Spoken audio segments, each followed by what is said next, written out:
따뜻한 냉정, 위를 볼 것이냐 아래를 볼 것이냐. 직장에서 동료, 선후배들을 관찰하다 보면 평소 시선이 항상 위를 향해 꽂혀 있는 사람과 그렇지 않은 사람으로 확연히 나뉘는 걸 알 수 있다. 높은 곳만 쳐다보고 사는지, 높은 곳, 낮은 곳 두루두루 살피며 사는지, 아니면 낮은 곳을 더 많이 보고 사는지, 그 지향성이 저마다 제각각이다. 시선의 방향을 어디에 둘 것인가? 이것은 삶의 방향을 결정짓는 일이기도 하다. 우리는 일생 동안 그 갈림길에 서 있다. 특히 사회생활을 하는 사람이라면 피할 수 없는 굴레와도 같다. 내가 몸담은 조직과 사회 속에서 상부지향적으로 살 것이냐 아니냐. 물론 세속의 성공을 꿈꾸는 것이 인간 본성 가운데 하나라면 상부를 지향하는 것도 하나의 자연스러운 선택이다. 그 자체로 비난받을 일은 아니다. 하지만 문제는 너무 위만 쳐다보며 삶의 모든 중심을 그곳에 둘 때 발생한다. 일단 개인 차원에서 살펴보면 본인 스스로 너무 피곤해진다. 경쟁 지향적인 사람이 되고 지금의 자리에 자족하지 못하며 현실과 욕심의 괴리 속에 스트레스를 받으며 살게 된다. 등산을 할 때 시선을 줄곧 정상 쪽으로만 고정하고 걷는다면 얼마나 목이 아프겠는가. 수시로 아래쪽도 보아야 아름다운 경관도 만끽할 수 있고 휴식과 여유도 얻을 수 있다.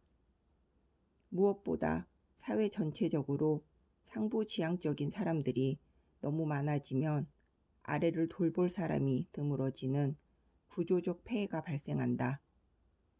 아래의 사정을 살피고 그곳 사람들의 어려움을 챙기는 일이 등한시될 수 있다는 이야기다. 특히 언론계가 그런 식으로 돌아가면 그것은 망조가 된다. 펜대를 든 사람들이 출세 지향적이고 상부 지향적인 가치관만 추구한다면 단언컨대 사회는 혼란에 빠진다. 상하를 두루 살피지 않고 시선이 위로만 고정된 사람들이 기사를 쓰고 뉴스를 만든다고 생각해보라. 그 신문, 그 방송은 상류 편향의 미디어가 될 것이다. 소외됐니? 평범한 서민의 사정을 조명하는 보도는 그만큼 줄게 된다. 똑같은 사안을 놓고도 언론사마다 다르게 해석되는 일이 많은데 거기에도 상부지향적이냐 아니냐의 문제가 상당히 빈번하게 개입한다. 예를 들면 이런 식이다. 20억의 넛 아파트의 매매가가 부동산 제재의 여파로 한 달 새 2억 원가량 떨어졌다고 치자. A라는 신문은 이렇게 제목을 뽑는다. 한 달 만에 2억 와르르, 부동산 시장 칼바람. 반면 B라는 신문은 이렇게 다룬다. 10억 오른 아파트, 2억 조정, 제자리 찾아갈까? 어떤가? A와 B의 지향성이 확연히 구별되는가? A는 시선의 초점이 사실상 고가 주택을 가진 사람들 쪽에 맞추어져 있다. 그 계층의 시각에서 보면 집가 하락이 절대로 반가운 일이 아니다. 자기가 10억 원에 샀든 15억 원에 샀든 그건 중요하지 않다. 한때 20억 원까지 갔던 게 18억 원으로 떨어졌으니 그 자체로 억울하고 마땅치 않다. 거기서 더 떨어진다 해도 여전히 시세 차익이 나겠지만 있는 사람들이 더하다는 말도 있듯이 차익이 한 푼이라도 줄면 그게 또 아까운 것이 사람 심리다. A는 철저히 그런 상위 계층의 심리를 대변해 기사를 썼다. 어디를 지향하고 있는지 선명히 드러낸 셈이다. 아마도 가격 하락을 불러온 정부의 제재 자체가 마음에 들지 않았을 수도 있다.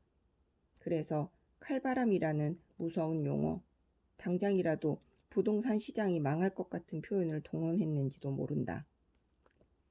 B는 그런 집을 가지지 못한 사람들 관점에서 기사를 썼다. 분양가 10억 원이던 아파트가 몇 년 새 20억 원까지 더블로 뛰었는데 이제 겨우 2억 조정되었다는 점을 부각시켰다. 제자리 찾아갈까? 라는 표현에는 제자리 찾아가야 한다는 바람이 담겼거나 혹은 찾아가긴 찾아갈까? 라는 회의적인 시각이 담겼을 수도 있다. 어쨌든 핵심은 아직 부족하다는 것이다. 그래서 굳이 10억 오른 아파트라는 부연 설명을 제목에 붙였다. A가 보도한 것처럼 무작정 2억 원이 와르르 무너져 내린 게 아니라 10억 원 오른 것 중 2억 원을 반납하는 것이라고 분명히 선을 긋고 있다. 물론 고점인 25억 원에서 상투를 잡은 사람들은 당연히 억울하겠지만 집 한 채 없는 사람들 입장에서는 내 알 바 아닌 이야기다.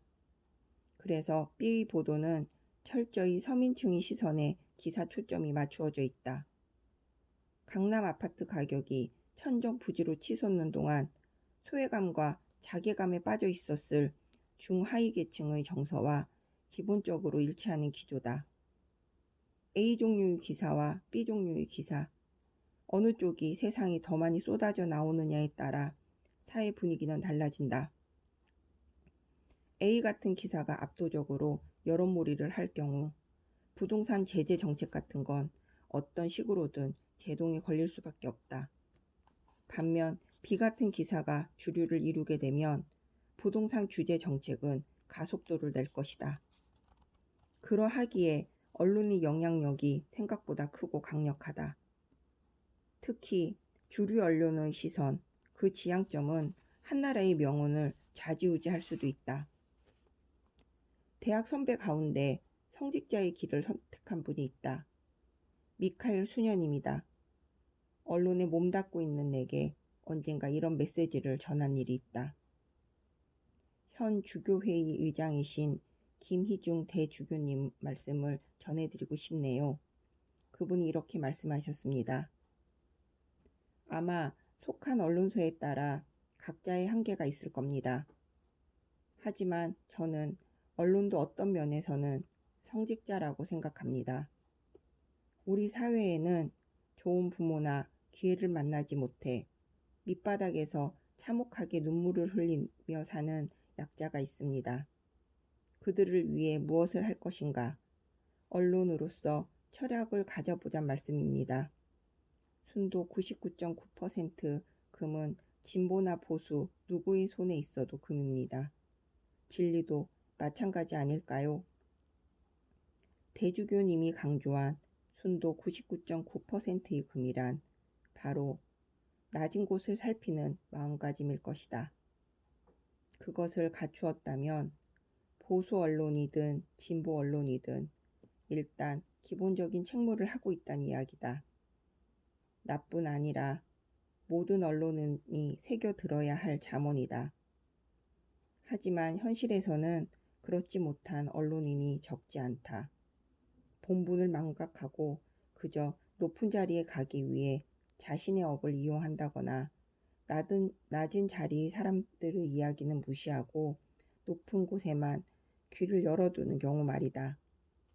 기자라는 일 자체를 궁극의 소명으로 삼지 않고 정치권이나 재계 임원 등으로 가기 위한 발판으로 삼는 언론인도 종종 보게 된다. 또 소외계층의 제보 같은 건 일단 무시하고 고위 정재계에서 나온 자료는 그대로 갖다 쓰기 바쁜 기자들도 많다. 시선이 위로 고착된 사례들이다. 사람마다 삶의 가치관이 다르니 저마다의 지향점에 대해 왈가왈부할 일은 아니다. 아래의 신망을 잃었다고 해서 실패한 인생도 아니고 윗자리를 얻는 것이 의미 없다는 것도 아니다. 그러나 적어도 언론계에서는 그런 식으로 시선이 고착되어서는 안 된다. 언론의 본령이라는 특수한 책임감을 늘 통감하고 살아야 한다. 언론인의 지향점이 위로만 꽂혀 있으면 대중을 상대로도 한쪽 이야기만 전하려고 하고 한쪽 이야기만 들으려 한다. 아래의 여론은 원천 차단하기도 한다. 그래야 저 꼭대기 사주의 뜻대로 회사가 돌아가기 때문이다. 그런 식으로 한쪽 채널을 닫아버린 언론사가 제 기능을 하는 언론사일지 없지 않은가. 사실 언론뿐만 아니라 공무원 조직이나 일반 기업도 마찬가지다. 구성원들이 전반적으로 아래를 살피지 않고 위에만 충성하는데 아래로부터의 언로가 막히면 조직은 곧 죽고 만다. 그런 조직이 많으면 사회도 죽은 사회가 된다. 위에서 아래로 내려오는 모든 것은 굳이 귀를 기울이지 않아도 고개를 치켜들지 않아도 어차피 내게로 와 닿는다. 낙수 같은 자연스러운 이치다. 높은 곳에서 낮은 곳으로 흐른다는 건 굳이 도모하지 않아도 이루어지는 섭리와 같다. 요컨대 한나라에서 대통령이 한 말은 온 국민이 그 즉시 중하게 받아들이게 된다. 회사에서도 사장이 공표한 말은 애써 전파하려 하지 않아도 일선 직원들에게 다 전달된다. 따로 챙길 필요도 없다.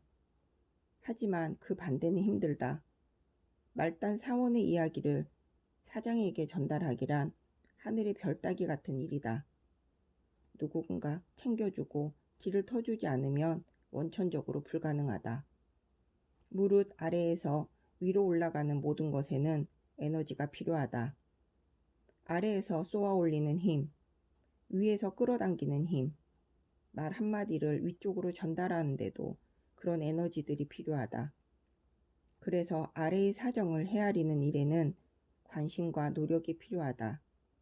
들어보려는 노력, 전달하려는 노력, 그 언론을 터주려는 노력 말이다. 시선은 항시, 적어도 수시로 아래쪽을 향해 열려 있어야 한다. 위를 보지 말라는 말이 아니라 아래쪽으로도 주파수를 열어두어야 한다는 말이다. 그렇게 해야 위아래 소통의 길이 뚫리고 공감의 문이 열린다. 그럼 조직의 생기 같은 것들은 보너스로 자연스레 뒤따르게 된다. 살아있는 조직이란 그렇게 돌아가는 조직이고 살아있는 사회 역시 그런 식으로 돌아가는 사회다. 끝.